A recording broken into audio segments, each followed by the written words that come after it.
வணக்கம் ஜெயஹிந்த். இன்றைக்கி நம்ம சேனலில் ட்ரம்ப்போட அதிரடிக்கு ட்ரம்ப்புக்கு விழுந்த ஒரு அறை கன்னத்தில் விழுந்த அறையை பற்றி இப்போ பார்ப்போம். அது என்னென்னு பார்த்தீங்கன்னா, அமெரிக்காவுடைய நீதிமன்றங்களில் ட்ரம்ப்பு விதித்த வரி செல்லாது, ட்ரம்ப்புக்கு விதித்த வரி செல்லாது, அதற்கான சட்டத்தை அவர் மீறுறாரு போன்ற வழக்குகள் போடப்பட்டுச்சு. ஏற்கனவே இதை பற்றி நம்ம டீட்டெயிலாக பேசியிருந்தோம். அமெரிக்கா ஒரு ஜனநாயக நாடு, நீதிமன்றங்கள் கண்டிப்பாக தலையிடுவாங்க. ட்ரம்ப்புக்கு இந்த வரி விதிப்புக்கான அதிகாரமே கிடையாது அப்படின்னு சொல்லி சில கேசஸ்லாம் போடப்பட்டுச்சு. இப்போது அமெரிக்காவுடைய ஒரு உயர் நீதிமன்றத்துடைய பெஞ்ச், அமெரிக்காவுடைய ஃபெட்ரல் அப்பீல் கோர்ட்ஸ் வாஷிங்டனில் இருக்கக்கூடிய இந்த நீதிமன்றம் 11 ஜட்ஜஸ் இருக்கக்கூடிய அமர்வு 7 மற்றும் 4 அந்த இதில் ஒரு தீர்ப்பு கொடுத்துருக்காங்க. ட்ரம்ப்பு விதித்த இந்த வரி விதிப்பு செல்லாது அப்படின்ட்டு. ஸோ இதோடைய டீட்டெயில் என்ன அப்படின்றத பார்ப்போம். ஃபஸ்ட்டு என்ன சொன்னாங்கன்னு பார்த்தீங்கன்னா, கோர்ட்டோடைய தீர்ப்பில் first presidential over reach and emergency power usage, emergency சட்டங்கள் எதுக்கு அந்த வார்த்தையிலே இருக்குது, ஏதாவது ஒரு அவசர காலத்தில் மட்டுமே பயன்படுத்தக்கூடிய சட்டங்களை அதிகமாக பயன்படுத்தியிருக்காரு. ஜனாதிபதியோடைய அதிகாரத்தை வரம்பு மீறி இருக்கிறாரு அப்படின்றது தான் ஃபஸ்ட்டு. இப்போது 11 ஜட்ஜ் இருக்கக்கூடிய அமர்வு 7-4 தீர்ப்பு வந்திருக்கு. US court of appeals for the federal circuit in Washington DC. இது கிட்டத்தட்ட நம்மளோட உயர்நீதிமன்றத்துடைய ஒரு பெஞ்சு, ஒரு சீனியர் பெஞ்சுன்னு வச்சுக்கோங்க. இதுக்கு மேலே உச்சநீதிமன்றம் மட்டும்தான் இருக்குது. ஸோ இந்த ரூலிங்கோட டீட்டெயில்ஸ் என்னென்னு பார்ப்போம். இதில் டீட்டெயிலாக நம்ம கவனிங்க. ஏப்ரல் 2ஆம் தேதி லிபரேஷன் டே அன்னைக்கு ட்ரம்ப் அறிவித்த டாரிஃப். அதில் என்னென்னா, எல்லா நாடுகளுக்கும் 10% அப்படின்றது அடிப்படை வரி. அப்போ எந்த நாடு அமெரிக்காவுக்கு விற்றாலும் அப்போ அவங்களுக்கு 10% அப்படின்றது வரி வந்துருச்சு. அதுக்கு முன்னாடி தென்கொரியா கூட ஃப்ரீ ட்ரேட் அக்ரிமெண்ட்லாம் அமெரிக்கா வச்சுக்கிட்டு இருந்தாங்க. அதன் பிறகு 50% அப்படின்றது அடிஷ்னல் வரி.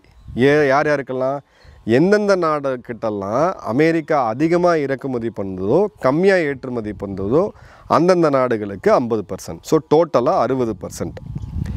இதனால் பாதிக்கப்பட்டது அப்படின்றது பார்த்திங்கன்னா கிட்டத்தட்ட அநேகமாக எல்லா நாடுகளுமே. ஏன்னா அமெரிக்கா ஒரு மார்க்கெட், அவங்க உற்பத்தி எதுவும் பண்ணுறதில்ல, டாலரை வச்சு எல்லாத்தையும் வாங்கிக்கிட்டு இருக்காங்க. அடுத்தது பார்த்திங்கன்னா, பிப்ரவரி மாதம் இன்னொரு உத்தரவு போட்டிருந்தார் ட்ரம்ப்பு. அதுக்கு முன்னாடி சைனா, கனடா, மெக்சிகோ இந்த 3 நாடுகள் அமெரிக்காவுக்கு ஃபெனடைல்னு சொல்லக்கூடிய இந்த போதைப் பொருளை உற்பத்தி செய்து கடத்தி உள்ளே எடுத்துகிட்டு வந்து அமெரிக்காவுடைய மக்களை சீரழிக்கிறதுனால அதற்கு பனிஷ்மெண்ட்டாக நான் ஒரு டேரிஃப் போடுறேன் அப்படின்னு சொல்லிட்டு 25% போட்டார். இது வெறும் 3 நாடுகளுக்கு மட்டும்தான்.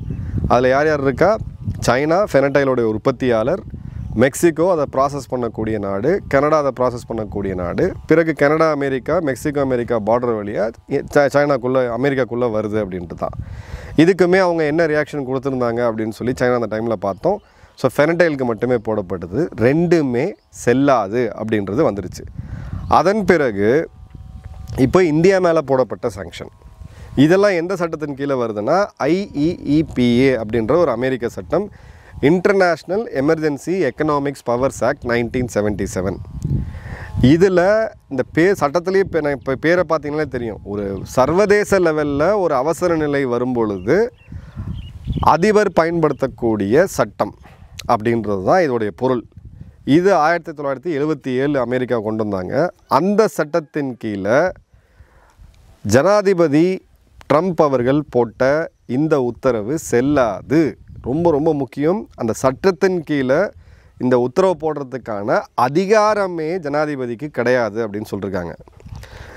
The statute bestows significant authority on the president to undertake a number of actions in response to a declared national emergency, but none of these actions explicitly include the power to include tariff, duties or the like, or the power to tax. இந்த IEEPA 1977 சட்டத்தின் கீழே ஒரு தேசிய அவசர நிலை வரும்பொழுது அமெரிக்க அதிபருக்கு இருக்கக்கூடிய பவர் அப்படின்றது எக்கனாமிக்கலாக சில முக்கிய முடிவுகளை அவங்க எடுக்கலாம். ஆனால் வரி, வட்டி மற்றும் பெனால்ட்டி, இந்த மாதிரியான டாரிஃப், டியூட்டி அப்படின்ற வார்த்தையே அந்த சட்டத்தில் கிடையாதுன்னு சொல்லிட்டு. ஸோ 3 விஷயம் நம்ம இதில் சம்மரைஸ் பண்ணி பார்க்கலாம். அடுத்தது பார்த்திங்கன்னா, கான்ஸ்டியூஷனல் பிரின்சிபல்ஸ் அப்படின்றது.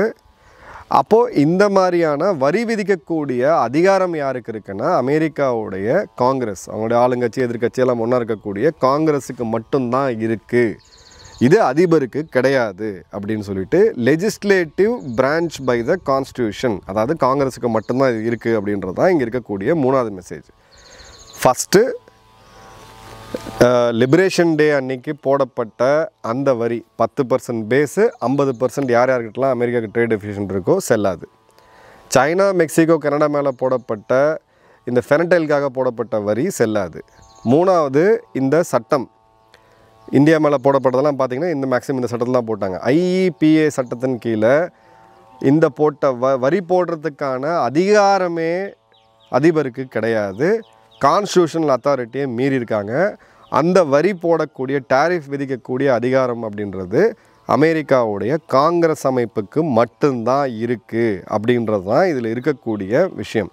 ஆனால் என்ன சொல்லியிருக்காங்கன்னா அப்பீலுக்கு டைம் கொடுத்துருக்காங்க. அக்டோபர் 14 வரை இப்போ விதித்த வரி அப்படின்றது செல்லும்.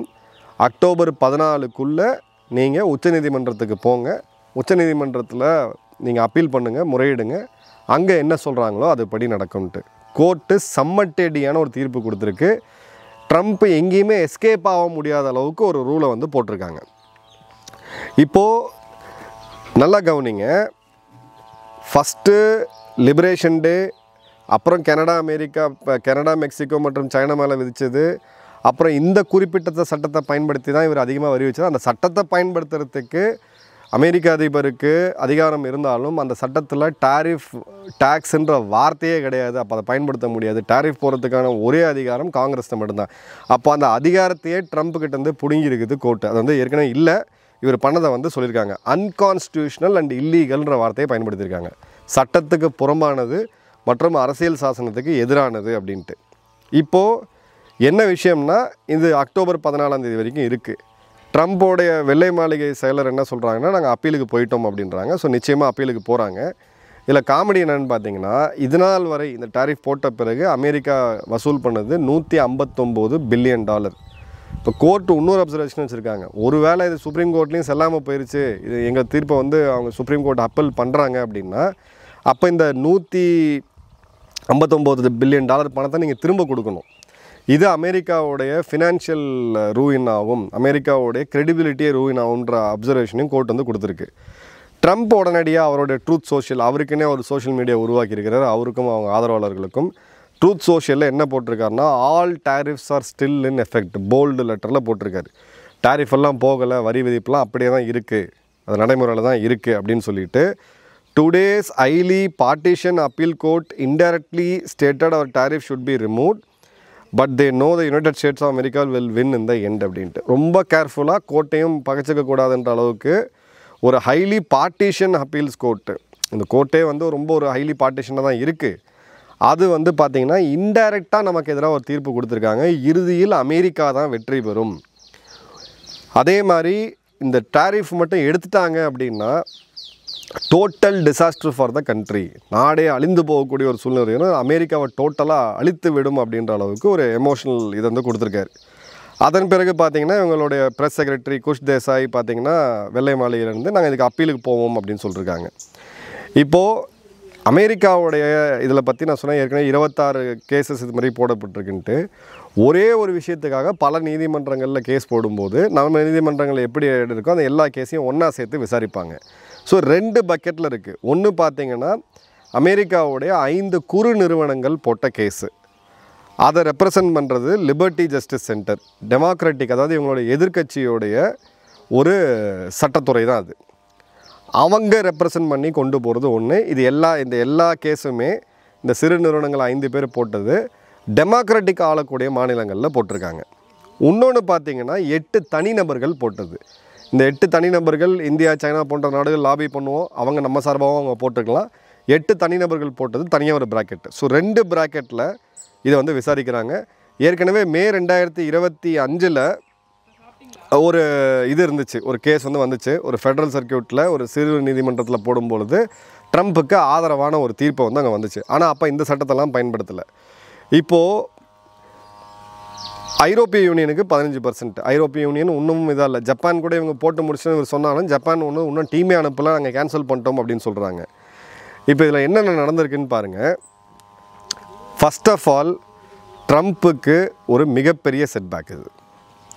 ரெண்டாவது, ட்ரம்ப்பு போய் நீ ஏதாவது ஒரு நாட்டை போய் மிரட்டினாங்க அப்படின்னா முதல்ல அவங்க நீதிமன்றத்தில் அப்ரூவல் வாங்கிட்டு பண்ணுவாங்க. ஸோ நடைமுறை என்ன, ஒரு விஷயத்தை சட்டத்தை ஒரு ஆர்டரை அரசாங்கம் போடுது அப்படின்னா அது அது சட்டப்படி செல்லுமா செல்லாதா அப்படின்றத தெரிவிக்க வேண்டியது அப்படின்றது அந்த ஜனாதிபதிக்கு இருக்கக்கூடிய attorney general, senior most government வக்கீல் அவர் தான் அந்த லீகல் அட்வைஸை கொடுப்பார். ஆனால் ட்ரம்ப் 23ஆம் புலிகேசி மாதிரி இங்கே பிஹேவ் பண்ணுறதுனால ட்ரம்ப்புக்கிட்ட போய் யாருமே நீங்கள் சொன்னது சட்டப்படி செல்லாதுன்னு சொல்லவும் முடியாது. சொன்னால் அவங்கள தூக்கிடுவார். ஸோ அந்த ஆலோசனையும் இப்போ ட்ரம்ப்புக்கிட்ட இல்லை. இந்த ஆலோசனை இல்லாமல் இப்போ போனதுனால கம்ப்ளீட்டாக இந்த தீர்ப்பு ட்ரம்ப்புக்கு எதிராக வந்திருக்கு. இனி ஒன்று இருக்குது சுப்ரீம் கோர்ட்டில் மட்டும்தான். அடுத்தது பார்த்திங்கன்னா ட்ரம்ப்போட நெகோசியேஷன் பவர் கம்ப்ளீட்டாக காலியாயிருச்சு. இப்போ நீங்கள் நம்மக்கிட்ட நெகோஷியேட் பண்ண வராங்க, ஒரு லேண்டு பற்றி பேசுகிறோம், ரேட் பேசுகிறோம்னு வச்சிங்களேன். இப்போ சொல்ல நீங்கள் முதல்ல வீட்டில் போய்ட்டு பேசிட்டு வாங்க அப்படிங்கன்னா அங்கே நெகோஷியேஷன் பவரே கிடையாது. ட்ரம்ப்புக்கு இப்போ தான் நடந்துருக்குது. இதில் பார்த்தீங்க அப்படின்னா இந்த டேரிஃபை ஒரு நெகோஷியேஷன் டூலாக கையை முறுக்கிறதுக்கு பயன்படுத்துறது அப்படின்றது அவங்களுடைய ஹேஷ்லின்னு சொல்லக்கூடிய ஒரு மிக சீனியர் லாயர், அவர் Holland and Knight law firm சொல்லக்கூடிய அந்த சட்ட நிறுவனத்தோடைய மிக முக்கியமான லாயர். அவர் என்ன சொல்கிறாருன்னா, the administration could lose a pillar of its negotiation strategy which may embolden foreign government to resist further demands. இந்த தீர்ப்பு வந்ததுனால நெகோசியேஷனோடைய பேச்சுவார்த்தையோட ஒரு மிகப்பெரிய பில்லரே உடஞ்சி போச்சு. இனி எல்லா வெளிநாட்டு அரசாங்கங்களும் ட்ரம்ப் என்ன போட்டாலும் அவங்க நீதிமன்றத்தில் நம்ம சேலஞ்ச் பண்ணிக்கலான்னு சொல்லிட்டு ரொம்ப ஈஸியாக நம்மளை தட்டி பார்த்துருவாங்க அப்படின்ற ஒரு அப்சர்வேஷன் வச்சுருக்காரு. உண்மையாக தான். அடுத்தது பார்த்திங்கன்னா இப்போ ட்ரம்ப்புக்கு வேறு என்ன வழி இருக்குது. இந்த IEPA சட்டத்தின் மூலிமா டாரிஃப் விதிக்க முடியாது, அதிபருக்கான அதிகாரமே இல்லை அப்படின்னு சொன்னதுனால வேறு சில சட்ட நுணுக்கங்களை இப்போ ட்ரம்ப் போய் ஆராயறதுக்கான வாய்ப்புகள் இருக்குது. உதாரணத்துக்கு இந்தியாவுடைய அலுமினியம் மற்றும் ஸ்டீல் மேலே ட்ரம்ப் டாரிஃப் விதித்தது இந்த சட்டத்தை பயன்படுத்தி கிடையாது. அதை பார்த்திங்கன்னா ட்ரேட் எக்ஸ்பான்ஷன் ஆக்ட் செக்ஷன் 232 அப்படின்ற ஒரு சட்டத்தின் மூலிமா. ஸோ இது ஃபுல் அண்ட் ஃபைனலாக நம்ம சொல்லிட முடியாது. ட்ரம்ப் மீண்டும் போய் வேறு சில சட்டங்களுடைய நுணுக்கங்கள் எடுத்து அதன் மூலிமா சாங்ஷனை கொண்டு வரதுக்கான வாய்ப்புகள் நிச்சயமாக இருக்குது.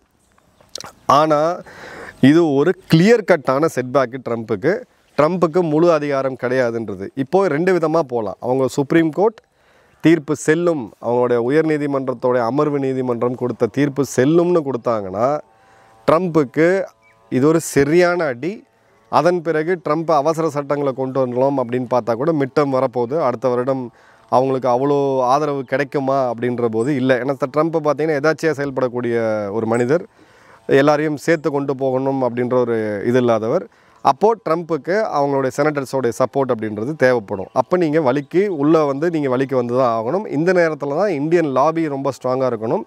லாபி ஸ்ட்ராங்காக இருந்ததுன்னா இந்த இடத்துல இந்தியாவை கம்ப்ளீட்டாக நம்ம சேஃப்கார்ட் பண்ண முடியும். ஒருவேளை ட்ரம்ப்புக்கு ஆதரவாக தீர்ப்பு வந்துச்சு அப்படின்னா அந்த தீர்ப்பில் முழு அதிகாரத்தை ட்ரம்ப்புக்கு அவங்க கொடுக்க மாட்டாங்க.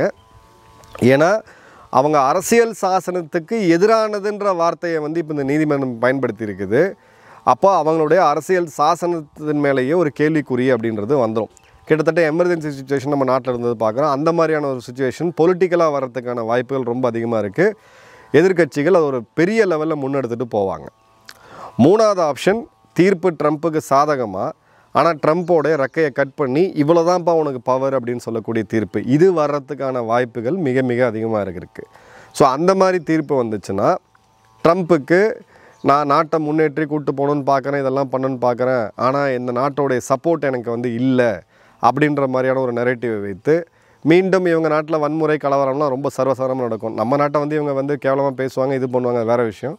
ஆனால் அடிப்படையாக பார்த்திங்கன்னா அவங்க நாட்டில் நடக்கக்கூடிய கலவரத்தை உலகத்தில் எங்கேயுமே பார்த்துருக்க முடியாது. கேபிட்டலில் ட்ரம்ப் தோற்ற பிறகு என்ன நடந்ததுன்றதை பார்த்தோம். அதன் பிறகு லாக்டவுன் டைமில் நம்ம மக்களெல்லாம் இப்போ கிட்டத்தட்ட 500,000 கிலோமீட்டர் நடந்து போனாங்களே ஒழிய யார் வீட்டுக்குள்ளேயும் போய் எந்த கடையும் உடச்சி திருடல. ஆனால் இவங்க எப்படி திருடிட்டு போனாங்க, இவங்களுடைய ஐஃபோன் ஷோரூமில் ஆரம்பித்து லோக்கல் பேக்கரி வரைக்கும் எப்படி திருடிட்டு போனாங்கன்றதை நம்ம பார்த்தோம். ஸோ கிளியர் கட்டான ஒரு செட்பேக் இது ட்ரம்ப்புக்கு. இந்த வரக்கூடிய நீதிமன்ற தீர்ப்பு அப்படின்றது அக்டோபர் 14க்குள்ளே வரும்னு நம்ம எதிர்பார்க்கலாம். அதில் ட்ரம்ப்பை குட்டு வைக்கிறதுக்கான வாய்ப்புகள் அதிகமாக தெரியுது. பட் ட்ரம்ப்போடைய அப்பாயிண்டட் ஜட்ஜஸ், ஏன்னா அவங்க பொலிட்டிக்கல் அப்பாயின்மெண்ட், ஜட்ஜ் அப்பாயின்மெண்ட்றதே அவங்க பிரசிடென்ட் தான். இப்போ இதுக்கு முன்னாடி மே மாதம் கொடுத்த தீர்ப்பில் கூட ட்ரம்ப்போடைய நீதிபதிகள் 3 பேர் இருந்தாங்க. ஸோ இந்த முறை இவங்க சுப்ரீம் கோர்ட்டோடைய இன்ஃப்ளூயன்ஸ் எந்த அளவுக்கு ட்ரம்ப்பை இன்ஃப்ளூயன்ஸ் பண்ண முடியுது அப்படின்றதையும் பார்க்கணும். பட் ஆஸ் ஆஃப் நவ் தெளிவான ஒரு அடி தான் ட்ரம்ப்புக்கு. அடுத்தது என்ன நடக்குது அப்படின்றது இந்த கேஸோட டீட்டெயில்ஸ் கிடைக்கும்போது பார்ப்போம். நன்றி, வணக்கம், ஜெயன்.